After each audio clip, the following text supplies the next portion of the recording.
Are you ready to take your business to the next level? Every day there are countless books and articles that are published offering the key on how to make your business a success. It's easy to feel overwhelmed trying to keep up and run your business. That's why Deb Creer created the Business Power Hour. Keep up on the latest trends, best practices, and techniques for how to make your business a success. Let the Business Power Hour do the heavy work for you.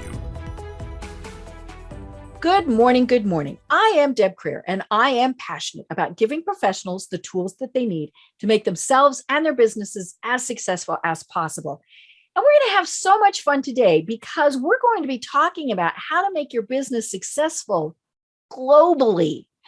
And, I think that is something that is changing because of the pandemic. We're connecting with people that we never would have connected with 2 years ago. We might actually be doing business with people that we never would have done business before.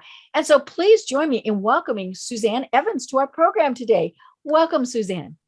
Thank you, Deb, and thanks for having me. Excited. Great. I know we're going to have so much fun. Well, let me tell people a little about you, and then we will dive into this.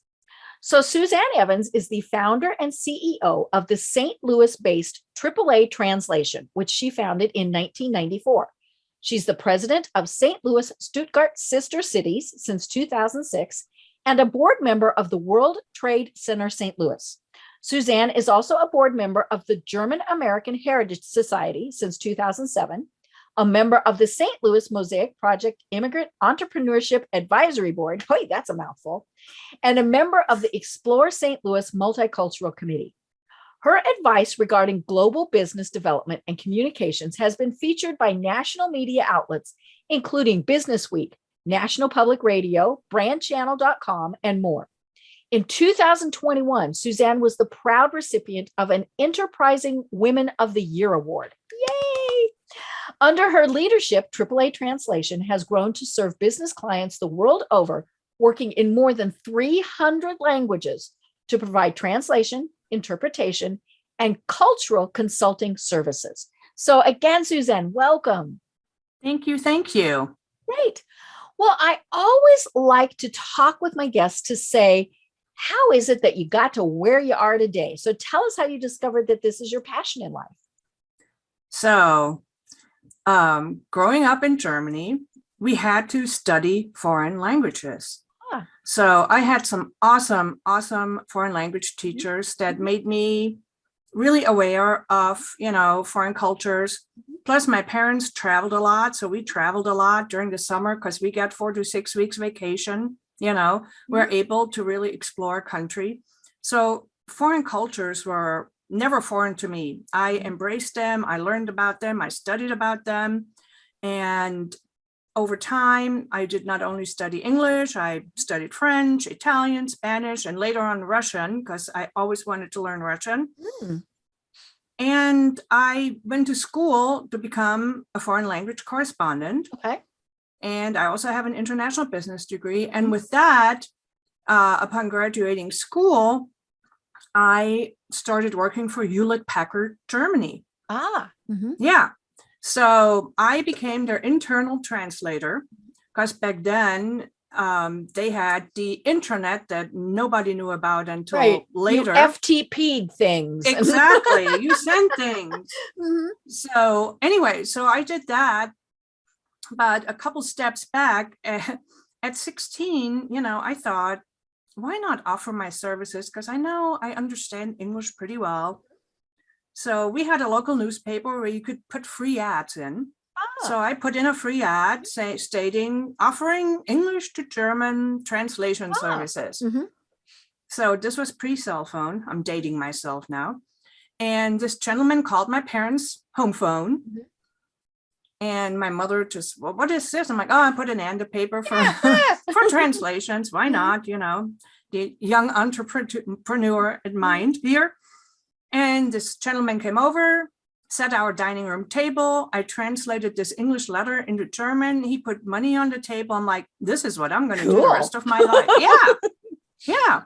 And so that's when I decided I'm going to become a foreign language correspondent.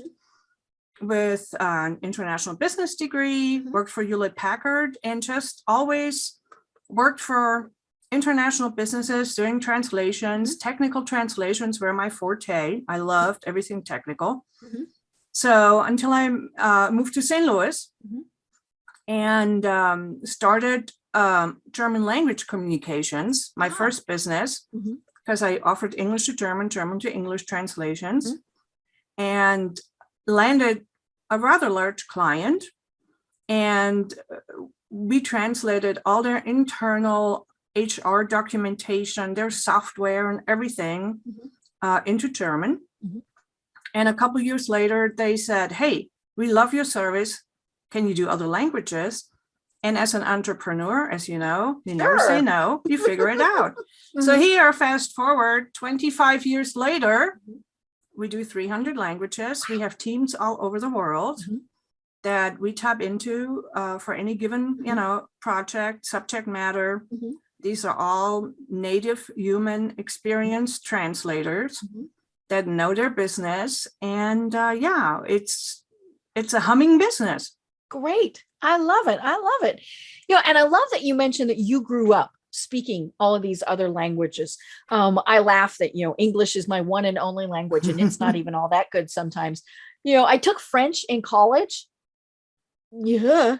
And I could do a little conversational Italian. But other than that, no. But it was interesting. I was having an online meeting last week with someone in Bogota, Colombia. And we were talking about the fact that especially in Europe, children grew up speaking multiple languages. And I hypothesized that was simply because here you drive 200 miles and you're in another state. I'm in Alabama, I'm in Tennessee, I'm in, another state. In Europe, you go 200 miles and you're in another country. Oh, yeah. So, obviously it's been a big benefit to you that you grew up multilingual like this. Absolutely. I remember in the evening, so I'm from southern Germany, Stuttgart, close to Stuttgart. And I remember jumping in a car with my girlfriends on a Friday evening and, drove 5 hours and you were in Italy, Right. Not a bad place to be. No. Yeah. Well, it's funny. Now I have through business, I have worked with a translator before. I know how important it is. But tell us why it isn't just that we pick up our cell phone, we use the translation program, or we run it through Mr. Google. Why is it so important? Because you get asked that all the time, right? Why is it so important that it is a native language speaker who does the translation? Wow. Okay. That's a very good question. And thank you for bringing up Google. I didn't even have that in my notes, Google. I was just saying have online program. I think my phone has a translation program in it. I've never tried it. But well, here's what happened today already, right? So one of our clients sent us a couple pages into multiple languages and asking, how much would it cost to proofread this? So I sent it to one of our translators and he came right back. He said, the nuances are not coming across. There are typos and it makes no sense. And it sounds like a machine translated it. That's exactly why you need a human translator. And most of the time when we get these kinds of inquiries, it's more cost effective to start from scratch than to pick up this translation and fix it. And when I worked with a translator before, it was funny. The company that I was working with on this project, they were going to be working in Portugal. And, and like I said, English sometimes isn't even my best language. It never occurred to me that there was more than one language that was spoken in Portugal. And so, of course, that was the first question was, were we Portuguese? Were we Spanish? Were we, and it was like, Oh, yeah. Those are the other questions, Chinese, simplified, traditional, French, Canadian, France, North Africa, Spanish. I mean, each country, just like this country in South America, has different dialects. So, we always have to dive in. Portugal or Brazilian, could it be, Portuguese, for Brazil or for Portugal. Right. So many different nuances, And then there's US Hispanic, US Mhm. Spanish that we use, Mhm. for all the people that live here from South Right. America, so Right. they all need to understand. Mhm. And it's, I mean, it's interesting. And even in this country, I remember after I first moved here, Mhm. I lived all over this country. Mhm. I was fortunate to be able to live in various Mm-hmm. states, and even the dialect here. I mean, you drive 300 miles here, Right. and you have a Mhm. different dialect. Mhm. I remember my very first place I lived in was Louisiana. Mhm. And here is me speaking proper English. This was, Mhm. a long time ago. Mhm. And I had a hard time understanding people. And I asked, do you have a Oh, especially dictionary in for this Louisiana. language? Mhm. Yeah, because they got a little Cajun in there, right? Oh, yeah, down yonder. Oh, yeah. Well, and just simple words. I'm from Colorado, Oh, where yeah. we drank pop. Other places have soda, and more importantly, here in Georgia, you have Coke. Oh, yeah, definitely. You have Coke. And so obviously it depends on what you're doing, but you need it to be, as we said, conversational. The second they use the wrong term, no, they don't know what they're doing, which then of course makes you question everything that they're doing. Absolutely. And you lose clients, you lose prospective clients if you don't translate properly. And we see it all the time. Mm-hmm. I mean, we look at websites, we look at marketing materials, Mm-hmm. And there have been so many faux pas made Mm-hmm. over the years with incorrect translation because free online tools are being used. And it just, it kills your international business, they will not trust you, Right. And a lot of times they just appreciate that you make the effort. I remember when I was in Italy, I had taken, like I said, a basic Italian class. I needed to be able to ask where the bathroom was, some of the things. And I was not anywhere near fluent. But they appreciated that I tried. And we would giggle and they would correct me, which I was perfectly fine with. But yeah, just the fact that I was trying, as opposed to being the ugly American that assumed that they were going to speak English, and they probably spoke better English than I did. But yeah, they just appreciated the fact that I was making an effort to learn that language. Yeah, and that's the thing, being a business person too, if you travel or even, Zoom, a virtual meeting, learn a few words, say hello in their native language, welcome them in their native language. That opens up doors. I mean, it's thinking outside the box and learning about the customs and the traditions and, how to approach foreigners, It's like, I mean, it's the same research you do here in this country. When you try to land a new client, you do the same. Yeah, you have to take an extra step to learn about the cultures and the traditions and adjust yourself. And you're right. Sometimes it's one word. I was on a Zoom last week and there were, all sorts of, it was the Brady Bunch. We had all of these images. And this woman who is Italian and was in Italy participating said something. And I don't know why my brain did this. Sometimes my brain surprises me. I said, grazie. And, and it took her back. First of all, that I didn't say gracias. Because, yeah, but when I said grazie, she was like, oh, wow. And then she spoke to me more. And I went, no, that was pretty much the time out. Yeah, I remember, when we were in Italy and, I would ask questions and I would get my little smattering of Italian out. And then they would respond in Italian. And I'm like, oh, no. Such a beautiful language, though. Oh, I know. It's one of those that I want to take and learn more of. Immersion, Yes, immersion. Yeah. Yeah, we just need to go back. That's the biggie. So, I mentioned at the start that, because of COVID, we are now reaching out much more, whether it's just on our Zoom calls, things like that, or actually doing business. Have you really seen that things have changed a lot in the last 2 years? Absolutely. I remember with the start of COVID, so we do a lot of translations for healthcare. Okay. And food. So you have to be 100% accurate. Oh, yeah. and food-related companies. Mhm. And I mean, the beginning of COVID, I mean, we were working, I think, for 4 months straight, Mhm. at least 12 to 14 hours a day, 7 days a week. I mean, that's how, all the COVID information needs to get out. Mhm. And then for us, it was like, okay, so how are we lost all the conference interpreting that we do because nobody was traveling. Right. So we partnered up with a company that had developed a conference interpreting app for the clients that wanted to do online conferences. So you didn't have to travel anymore, which, saves clients a lot of money not to have to travel. And the conference, the people who putting the event coordinators, they didn't have to get the space really. Right. And our interpreters didn't have to fly anywhere in the world, to They didn't appear have at to a put their conference. shoes on. We were talking. They didn't have to put their shoes on. Exactly. We didn't have to bring all the technology, which is, it can cost money depending on how many interpreters you have. So we pivoted quickly with this company and started offering the conference interpreting app. So it's like being at a conference with an interpreter in your ear, depending on where, which country. Right. So that really helped.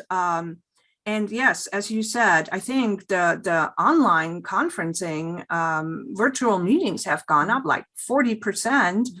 And I think about 80% of people rather do online meetings now than travel at all. So for us, it's with the pivoting with the app, and we have a lot of one-on-one meetings too with clients, local clients that want to talk to their counterparts overseas. So we offer online virtual interpreters, so which is really nice. And like you said, we don't have to have our shoes on when we do that. Right. And it is such a special skill. I remember many years ago, I was privileged to be able to go to the UN, and and we had little seats up in the gallery. You probably can't do that anymore, especially since September 11th. And this was way before then. But we of course we were teenagers, and and they were having proceedings, and so we were doing the various earpieces and listening to the different languages. And I remember thinking then how complicated it would have to be listening to what's going on, translate it in your head and say it, and be doing that all at the same time. Because it's not that people say 2 sentences and then it's interpreted, and then you say 2 sentences, it's this continual flow. Oh yeah. I mean, interpreters are a rare breed and a special breed, and it takes a lot of training and expertise. So interpreting is done in increments by the interpreter. So they speak for about 15 to 20 minutes, and then another interpreter. So there's always 2. Their brain at least a break. Oh yeah, you have to give your brain a break, because I mean, this stuff comes in, and as you know, some of the languages, the verbs at the end. So you have to wait till the presenter finishes a thought or a sentence, and then you're always behind, and you take notes, and yeah, you have to convert the meaning, the language, the thought very fast. The good thing is, usually for these kinds of events, the interpreters get material prior. Right. So they've at least kind of pre-done. Yeah. And for every client, excuse me, for every client that uses our services, and I know everybody else does that too, we give them guidelines, what to watch out for. Ask your presenters to speak just a little bit slower than normal so they can keep up. So nothing gets lost in translation. Right. That's where that saying came from. I know, lost in translation. And, and we usually pre-translate the PowerPoints, whatever, the presentations. So the interpreters will already have seen the material, but as you know, you prepare, but then there's always, something out of the norm, and you're just ready for it. And the more experience, the more often you do it, the easier it gets. And then, interpreters also specialize, some are only, technical interpreters, some are, legal interpreters. Okay, so they know So that language. they know even that lingo. Yeah. They know their lingo. Interesting. I love it. Mhm. Well, one of the things that I think, I mentioned earlier when I said, the term ugly American. um, you know, I think that, and it's worldwide. We tend to put ourselves in these little boxes and forget that, there's other people, other cultures out there. What all do we need to do to really be thinking about, well, first of all, what is cultural awareness? And then how do we really start thinking about it? Yeah.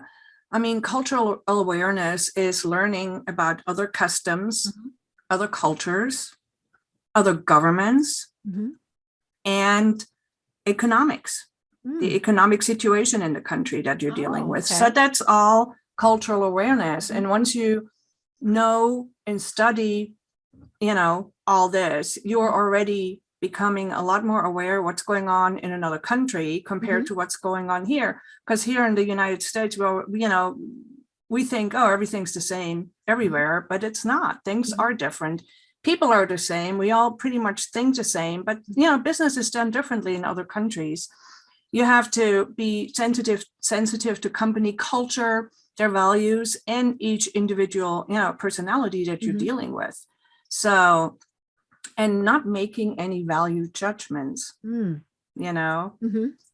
So we have to respect everyone is different and learn those differences and embrace those differences. If you do it right, you will have a great working relationship with your counterpart overseas. If not, you lose their trust. And it's very important to do all your, research, your background research. Companies that do that follow these guidelines, see much higher profits than the companies who just throw their employees in there like, here, swim. See it all the time with major corporations, they change their departments and throw new people in, and your new partner's over in India, and don't give them any cultural training. Everybody gets frustrated and business is not getting done. So, learning the values of working with a diverse clientele, employees, is super important to make a business successful in this world. Right. So, you don't just translate, you do cultural training. So kind of walk us through that. Say I'm going to work in Italy. What all would, how would you work with me on that? I wish I was. I know. So, I mean, we start from scratch, we have a questionnaire that we send out. Okay. It's a multi-page questionnaire. What are you trying to achieve? I mean, are you going to learn the language alongside? Do you just want the cultural nuances? What kind of company are you working with? Are they culturally aware? Do they know what's going to happen to them working with Americans? So it's a long list of questions, and then we build a program around that. And I was just thinking, it's interesting. A lot of times, we're talking about the different languages. There's different English also. I mean, we were talking about that. I always have fun when I'm, speaking with someone who speaks, or writes in the Queen's English, because my spell checker goes, and it's like, okay, do I change it? Their bio might have, or not. And so, talk to us a little bit about that, because I think that's one of the things that we get caught up in, or we forget, is that, there's differences there also. I have a few personal stories to tell. Oh, yes. Do share. So when I first moved to this country, a long, long time ago, I spoke the Queen's English. I didn't speak, like I speak now. Right. And I remember my very first job was in Nashville, Tennessee. I was working for a temp agency, and I went to different companies, a week I was here, another week I was there. And then they sent me to this small, wonderful company. The people were amazing. They were so sweet. And I was the admin. I know this was a long time ago. Here I had 5 languages, and where do I work? In a small little But you office didn't as speak an Southern. admin. No, here it comes. So I answered the phone, in my proper English. And my boss, and I transferred the call, and my boss came out, about an hour later, laughing. He said, this was my friend I was talking to, and I know don't take it serious, but he said, what did you hire a Yankee for? I'm like, okay. And then another company I worked for, I still write in the Queen's English. Okay. And every time I typed up letters and correspondence, it came back with my, E scratched out from potatoes or tomatoes, and, Color so, has a U in it. Yeah, exactly. Behavior, all these things. I remember that. And I'm like, I am not giving up my British English writing. And I'm still doing it. I'm seeing it. A lot more people have adopted it here in this country now. But, a while back, it was still, people were looking at me, why do you write like this? I'm like, that's how I learned it, and I'm sticking to it, But dialects are everywhere. I mean, this country has their dialects. India has over 7,000 dialects. Germany, where I'm from, we have, you drive an hour and you have a different dialect where I grew up. So it's just, learning, adapting, learning about, what dialect is spoken where I'm trying to do business, do the research. And it's fun. I love doing this kind of research, what to expect and how to present and how to talk and with proper English, and that's the other part during translation. There are a lot of times where we have translations where even the writers do not speak English very well. You're like, wow. And you have to translate that. And, there's a lot of back and forth between us and the client. Like, what are you really trying to say? Or can we rewrite it? So we offer clients to rewrite, some of their materials too, to make it sound better for translation. So it's easier to translate, because sometimes some text doesn't make any sense. And especially if you get these little short texts that are specific to a product and you're trying to translate and you have no idea. Right. That's why I love technical translations, because the companies that I work for in Germany, I could walk out into the production facility and see the machine, and have the engineer explain it to me, because I used to translate manuals. And so I saw these machines and I had them exactly explain how they function, how they work, what they do, and I could translate properly. Because translation is not word for word. It's not switching words. It's, conveying the meaning and make it sound like it's done in that country. Right. Well, and of course, there are colloquialisms. Oh, absolutely. Where, we might say it one way, and if you translate it, it's offensive. Absolutely. And so how do you deal with things like that? Well, so we had a fun project a couple months ago. A client took a Christmas poem and rewrote it with their company message. So it rhymed in English. Uh-oh. And then they wanted it in a couple languages. And so you can either, rewrite the whole thing, kind of keep their message in mind, but make it rhyme, or and take the cultural stuff into consideration and rewrite it, explain it, or you just, what we did, and there was a lot of back and forth with the client too, as always. We said, okay, if we're going to have to rewrite this whole thing and make it rhyme and make it sound really good, it's going to take a lot of time, right, and money. What if we take it and make it sound really nice, but not make it rhyme? And they're like, yeah, let's go with that option. Kind of like bringing Chaucer into this century. Yeah, exactly. So, and the other thing is, with Americanisms, Americans like to use a lot of metaphors, especially sports metaphors, like that came out of left field. a person in another country. Like, why are you in a field? Exactly. And you know, baseball and football, yes, it's becoming more popular in some countries, but you know. Well, and football are different. Absolutely. Absolutely. So what we always tell our clients is, you know, do the research. What sport is, if you want to do sports, I know you love sports and then you like to talk about sports, but you can't really talk about baseball unless you know that person understands baseball. Research what their sport is, you know, what kind of sports do they play in their country, and talk about that, you know, make it interesting with their sport, not with American sports that, you know, are not understood in a lot of parts of this world. Right. Yeah. All of a sudden you're talking about cricket. Exactly. Cricket. And jokes. I mean, jokes are, you cannot translate jokes, you know, they can become offensive, like you said. Yeah. Right.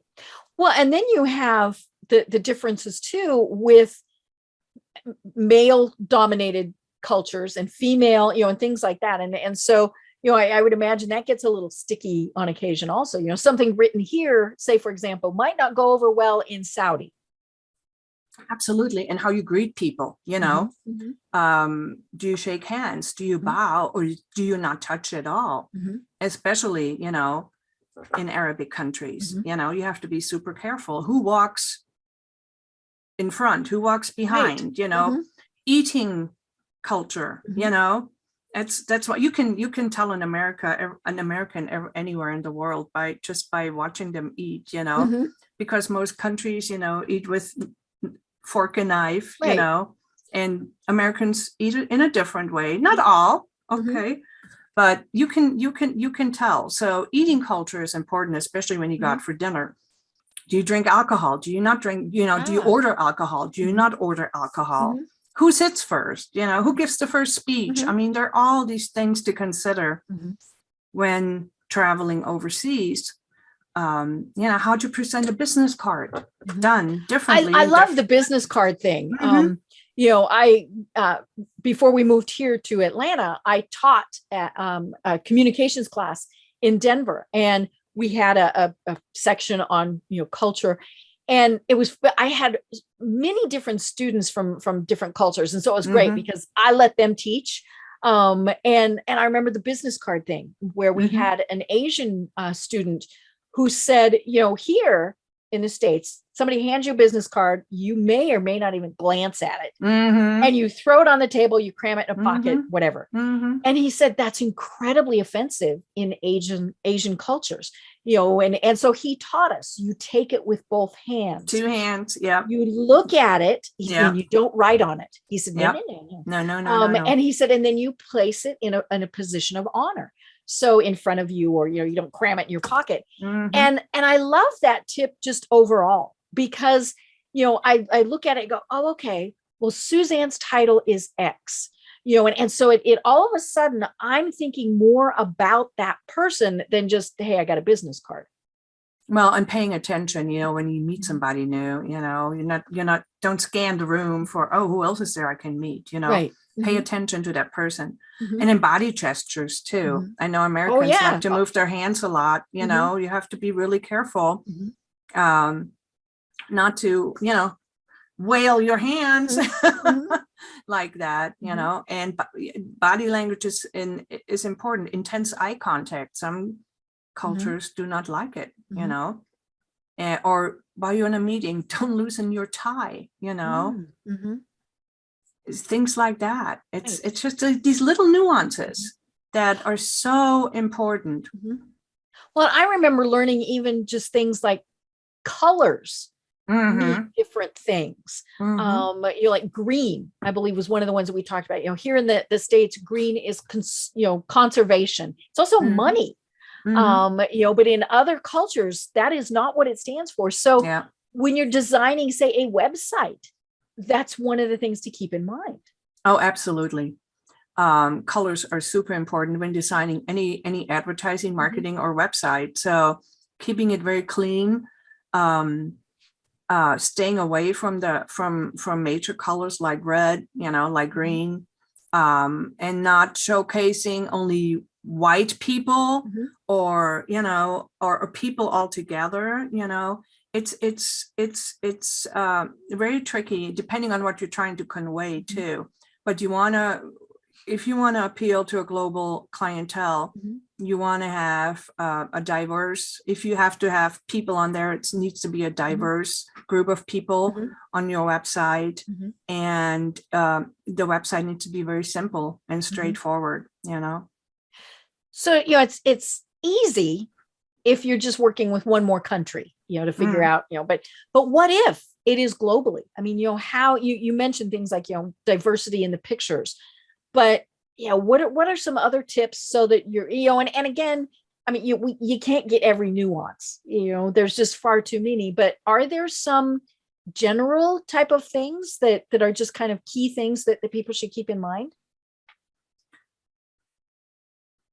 Like it should you try and have it in other languages, or is English probably at least going to get you by, or things like that? Well, let's put it that way. 94% of the world's consumers do not speak English. Oh. Yeah.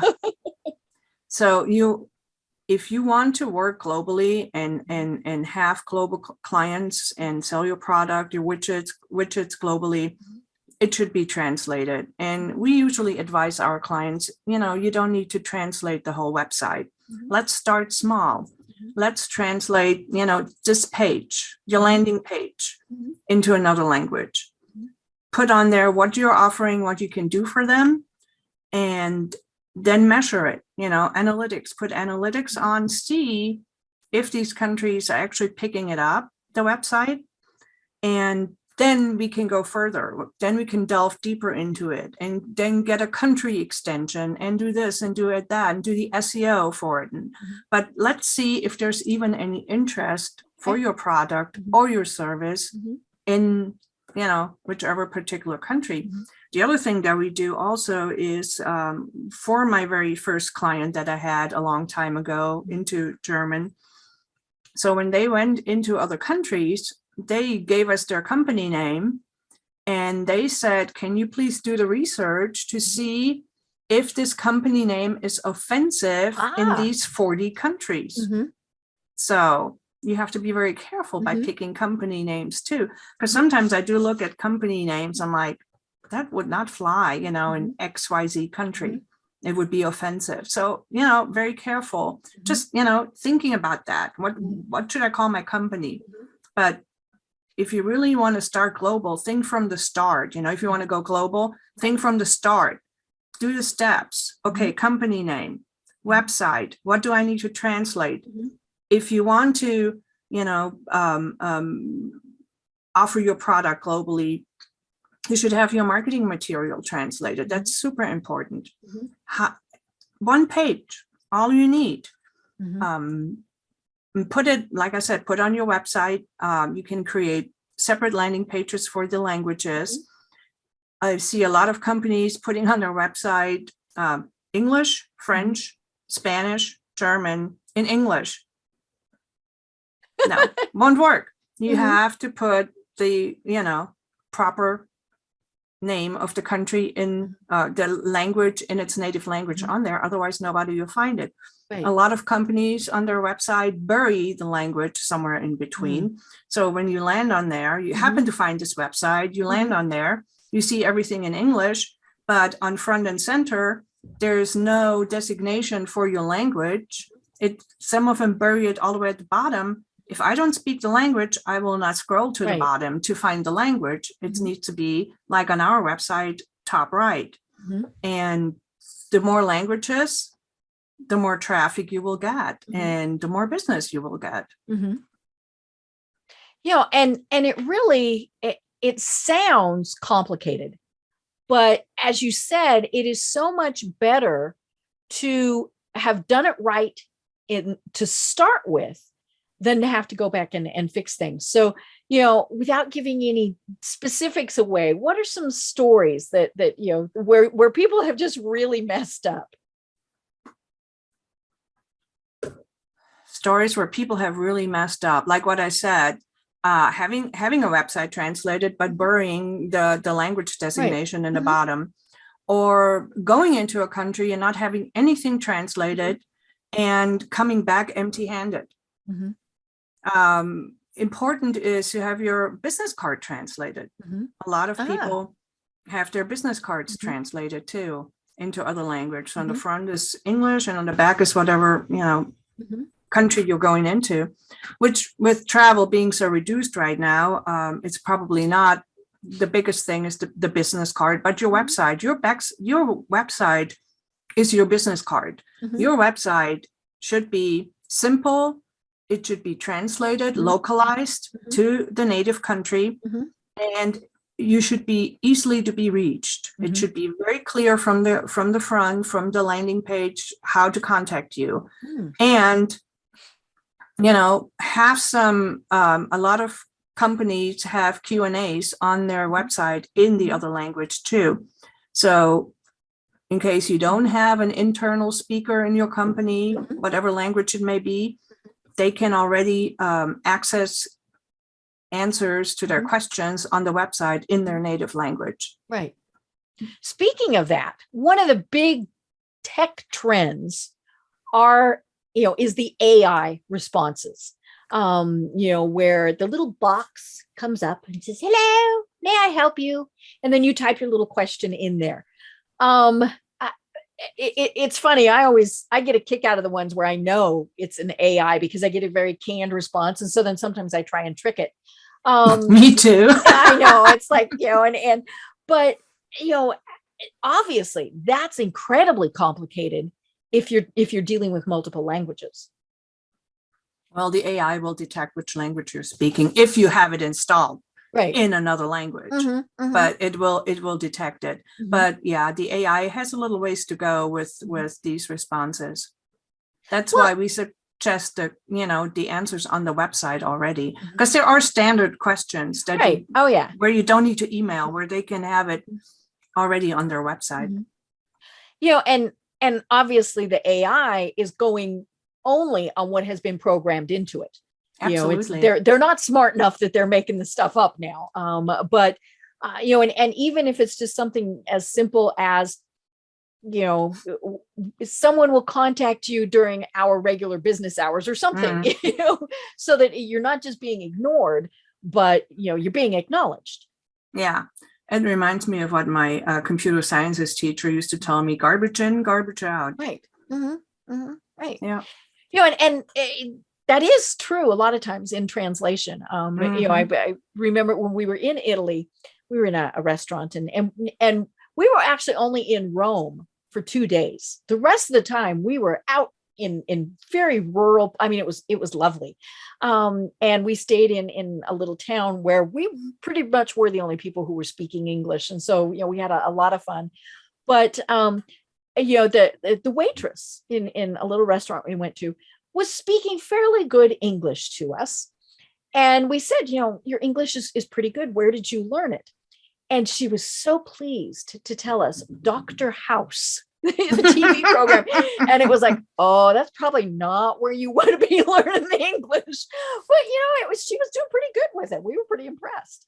That's very nice. And talking about restaurants, I know a lot of global restaurants. I mean, I know in Germany, if you go there, and they have their menus in various languages. Right.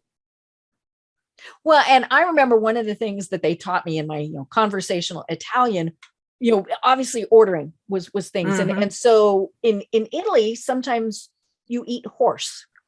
And so they showed us that word so that you could recognize it in the menu and go, no, don't want that. I got barracuda. That was very entertaining. It was actually not bad. But we also got pizza with potatoes on it as opposed to cheese, because I got the word wrong. And they looked at me a little funny, but they served it to us. Whatever the Americans want, right? It actually tasted pretty good. But yeah, it was just simple things like that, being able to recognize, oh, this is not a word that we want, and some things like that. So, what, especially in the last 2 years, really, what are some of the big trends that you have seen that are probably going to continue. I mean, the people, first of all, that said, hey, we're going to do this for 2 weeks. Yeah, right. And now and there are still people saying, I can't wait for it to get back to normal. That's not going to happen. So what do you see going forward? The virtual meetings, absolutely, with the interpreting will move forward. People have, realized that they actually don't have to meet in person for certain things.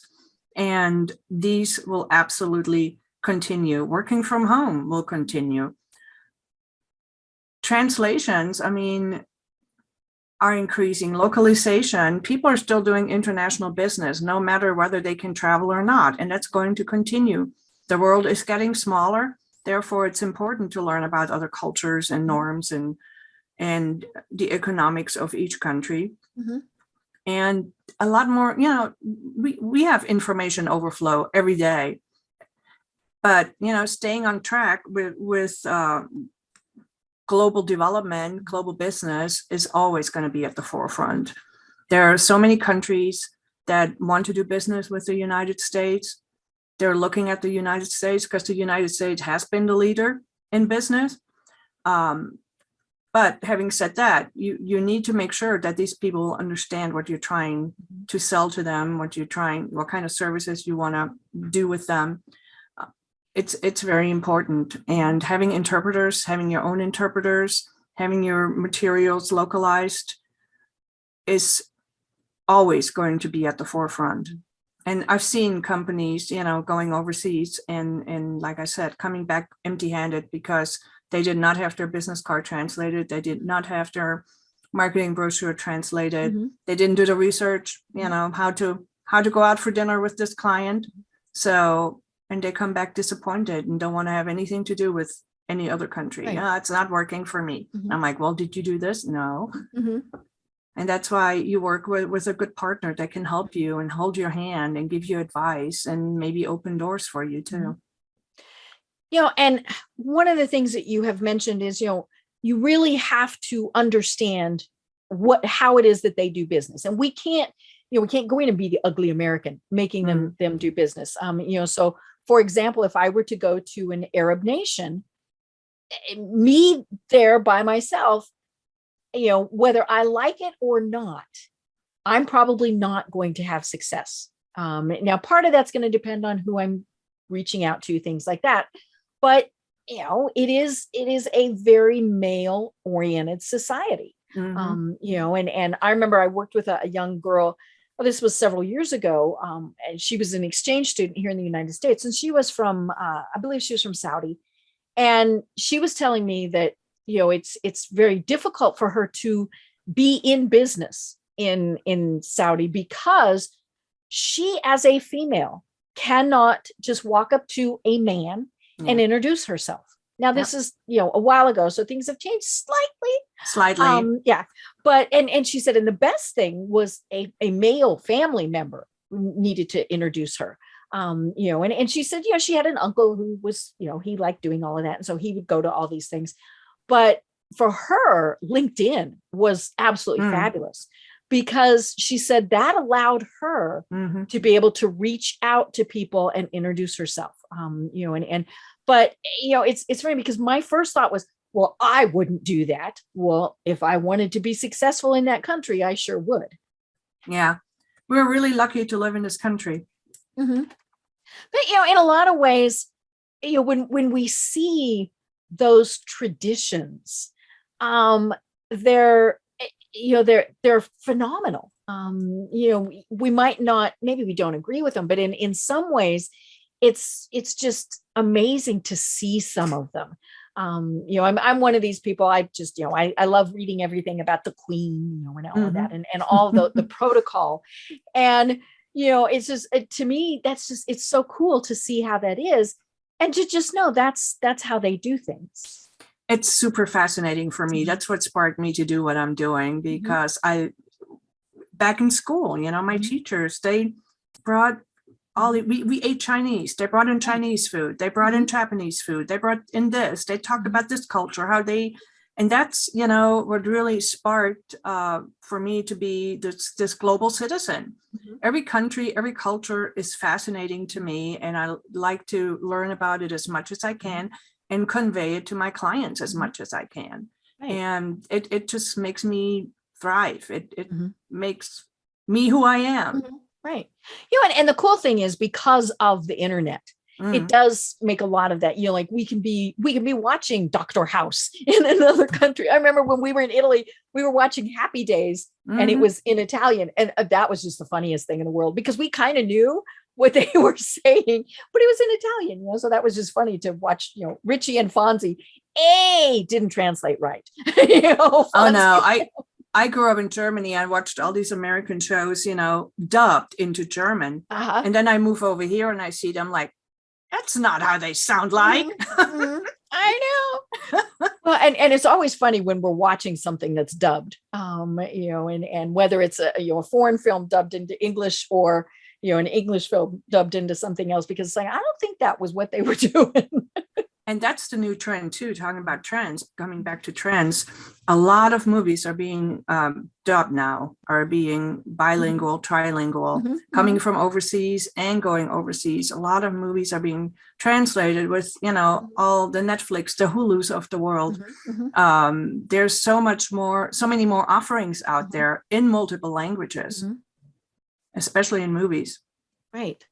And like we said, you can learn some from it, but you still got to be very careful, because humor, and I think, is you said this, in any language, humor doesn't quite translate a lot of times. No, not 99% of the time, it does not. Right. And it doesn't matter what country it is. We're just not, Exactly. somebody.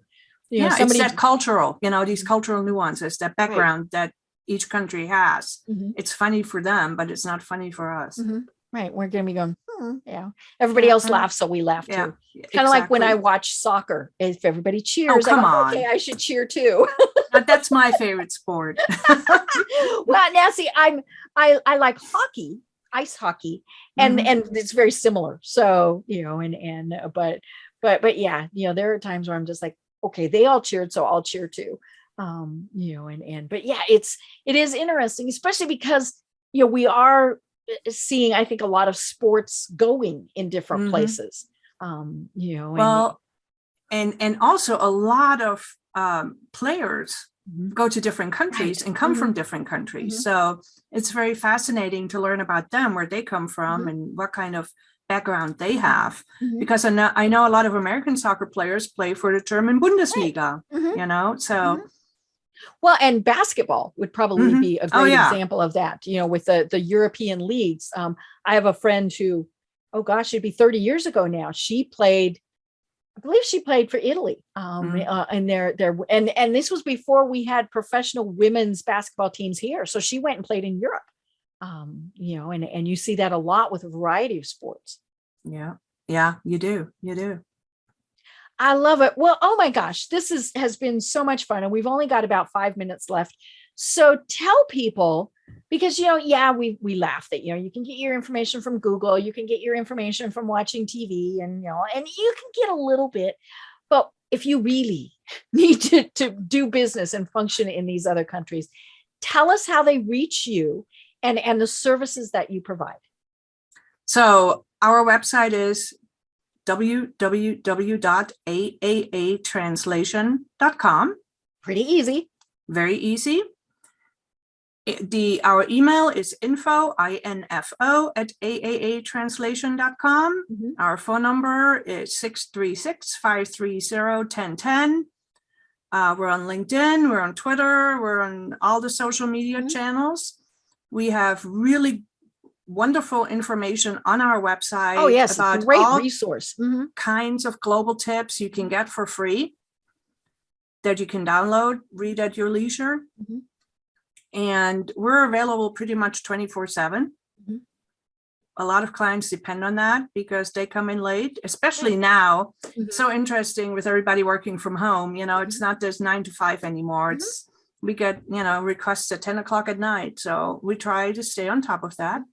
So reach out to us anytime. Happy to answer any questions anybody may have. Great. I love it. And as we mentioned, it's not just translation services, it's cultural training and things like that. It's language services, it's interpreting, it's anything that has to do with doing business globally, we can cover it. We produce foreign language videos and we do everything. I love it. So cool. So cool. Well, Susanne, this has been just absolutely fascinating. And I say that as, the person whose English is not always my first language or my main language. But it's something that I think is so absolutely fascinating. Even if you're not doing business in other countries, I think it's just wonderful to be learning about things like this. And I encourage folks to really be thinking outside our own little boxes. Just the awareness you get just by thinking, looking at another country and just reading up about their culture, it just opens up your horizon. Right. Well, do you have any final thoughts for everyone? Go global. I love it. And it really doesn't matter what you do. I mean, that's the thing is now, good or bad with the pandemic. I think that's something that people have really discovered. Just because I'm used to working here in this little spot doesn't mean that I can't be working 5,000 miles away also. Yeah, no, you really need to think outside the box and reach out and see what may happen. You may find a partner overseas that you have never dreamt of, that you never thought of, and you may come up with a whole different business solution. And that's the beauty of it, because different countries do business differently, and it may spark something that you've never thought of. Great. I love it. Well, I have been having an absolutely fascinating time talking with Susanne Evens. I'm Deb Creer. And until next time, everyone have a great day. Tune in for our next program for even more trends, best practices, and techniques for how to make your business a success. The Business Power Hour, hosted by Deb Creer, is proud to be part of the C-Suite Network.